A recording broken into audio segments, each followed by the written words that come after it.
Gagawa ko ngayon ng pianono.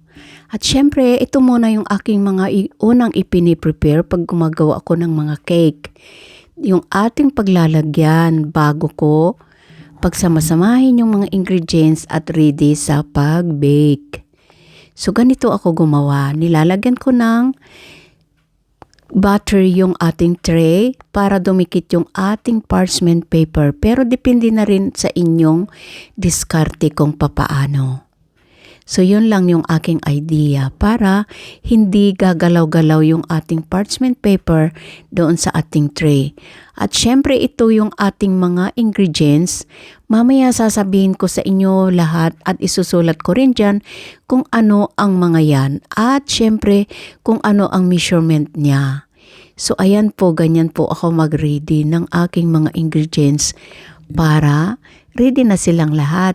O, diba? So, syempre, meron tayong itlog. Hindi nawawala ang itlog sa paggawa ng cake. Pero, hindi nyo kailangan ihiwalay ang itlog na yan. Meron tayong tubig, asukal, at syempre yung ating flour. Yan. May cake flour tayo. At syempre, konting asin, pinch of salt, at meron tayong baking powder. At yung ating konting vinegar. Kasi lalagyan natin ng vinegar. At syempre yung ating oil. So, ayan, ilalagay ko dyan mamaya kung ilan ang measurement. At syempre kung ano ang uunahin natin. So, ganito ang paggawa ko. Una, ilalagay ko yung aking harina. So, ayan, kailangan sasalain natin. Ito ay special na harina, kaya lang gusto ko lang maging pino at syempre yung ating asukal, asin, ganyan, isala natin dyan. Lahat ng dry, sasala natin. Salain natin para yung buo-buo para ma-mix natin ng husto. And then, hahaluin natin siya. Ganyan lang, haluin. Pag nahalo na ng husto yan, at saka natin ilalagay yung mga wet na ingredients tulad ng tubig. Yung ating vinegar, hindi po dyan ilalagay. Yung oil. Yan. Basta sundan nyo na lang ito para makuha nyo rin kung gaano kaganda at kasarap yung ating pianono. So ayan, yung itlog, ilalagay natin. Yung dilaw lang. Ibukod natin yung ating white para doon sa ating merengue. O so ganyan. So aking ginawa muna yung ating merengue. At syempre yung ating mga ingredients na pinaghalo-halo at nilagay ko yung itlog. So ayan, pinaghalo-halo ko na. So ayan na siya, ganyan. Dahan-dahanin yung ilagay yung ating ginawang puti na iminix. Kailangan yung ating merengue ay ganyan siya kalapot. So ayan na, dahan-dahanin yung ihalo hanggang sa maubos. Ilang beses nyo pong ihalo dapat, wag isahang beses. So hanggang ganyan. Ihalo nyo ng ihalo hanggang ma-mix na ng husto. So heto na nga yung ating cake. Yung ating gagawing pianono, iro-roll naman natin ito. Ito ay niluto ko lang ng 20 minutes at 170 yung Fahrenheit ng ating oven. So ayan, tanggalin natin yung sa ilalim. Binaligtad ko na kasi.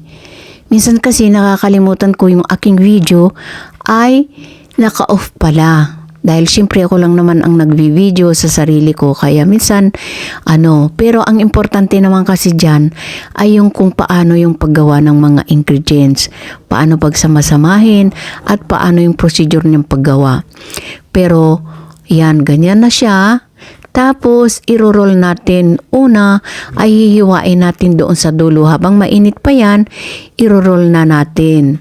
Bago natin ilagyan ng ating cream, o depende na rin sa inyo kung anong cream ang gusto nyong ilagay, pwede. May caramel, pero ang aking kasi vanilla lang yung aking ginawa kasi ito ay, ang tawag nila dito ay parbe. So, hindi siya milky. So, ganyan lang po. Tapos, dyan sa dulo na isa, kabila, ay ipapa-slide natin para pag iniroll natin ay maganda at didikit siya sa kanyang dulo. So, ganyan, iumpisa natin na i-roll bago ba mainit. So, ganyan lang, iniroll ko lang. Yung papel na yan, kaya ko nilalagyan para madali rin siyang i-roll. At maganda para hindi nyo nalalagyan ng papel na iba. So, ganyan ko lang siya ginagawa hanggang ma-roll natin ng husto sa ating dulo.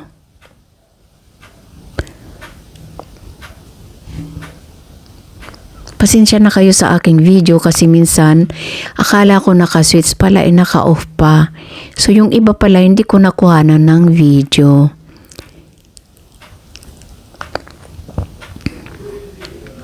So, ganyan lang po siya natin i-roll.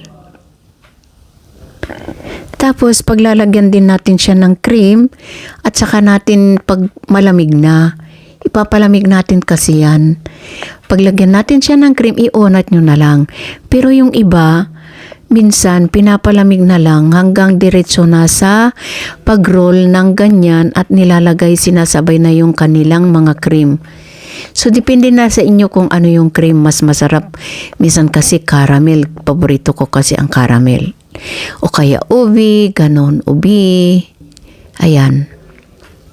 So, ayan, babalutan ko siya ng tuwalya or kahit na anong basta malinis na natin, kitchen towel natin. So, kailangan natin para hindi siya bumuka. So, ganyan ko ginawa. Para makita nyo rin. Basta nasa inyo na rin yun kung paano yung ang inyong diskarte para sa atin. Kasi iba-iba naman yung ating diskarte, diba? So, ganyan siya. Tapos, tinalian ko ng rubber doon sa dulo at dulo. Para hindi siya mabuka kasi iwan ko ng ilang minuto bago ko lagyan. So, ayan na yung aking tinanggal sa dulo at tinikman ko naman na napakasarap at napakalambot. So, ganyan lang ang aking ginawa. So, heto na siya nung nilagyan ko na ng cream sa loob. Hindi ko na naman na-videohan yung paano ko binuklat kasi akala ko yung video ko ay naka-on pala, naka-off pa. So, ayan. At syempre, nilipat ko na rin sa ating lagayan na plastic na clear. So, ayan. Ganyan na. Tapos na yung ating pianuno. So, hanggang sa muli at maraming salamat sa inyong panunood. Ito ay maganda talaga at pwede nyo ring pang negosyo. Dahil sa matipid ang ating ingredients at sulit ang kalalabasan niya. So, ayan, ang sarap-sarap. Pwede nyo ring lagyan ng cream sa ibabaw at kung anong flavor ang gusto nyong ilalagay sa ibabaw. Pwede rin yung lagyan ng mga flavor, iba't ibang flavor. At syempre, ayan, napakasarap at napakalambot. So, ayan, yan yung sa dulo, kinain ko na. So, heto na yung ating pianuno. O, ang ganda ng kinalabasan, di ba? So, ayan, mamaya isusulat ko lahat yung ingredients at panoorin nyo na lang kung paano ko ginawa, isa-isa kong nilagay. So, ayun. At laging tandaan yung itlog at hindi nyo ipagsasama yung white at yellow. So, ayun na. So, ganito siya ka ganda at tingnan nyo kung ganda-gandang slicein, oh. Ayan, try nating mag-slice. Dahil gusto nang kumain ng mga kasama ko. So, ayan.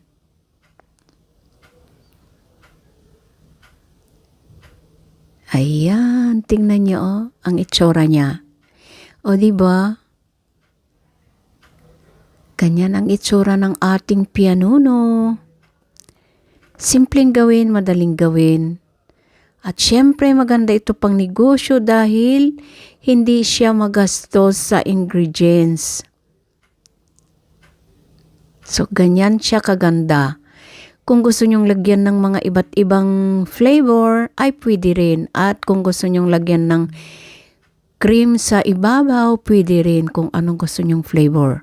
At napakaganda. Syempre, lalong gaganda.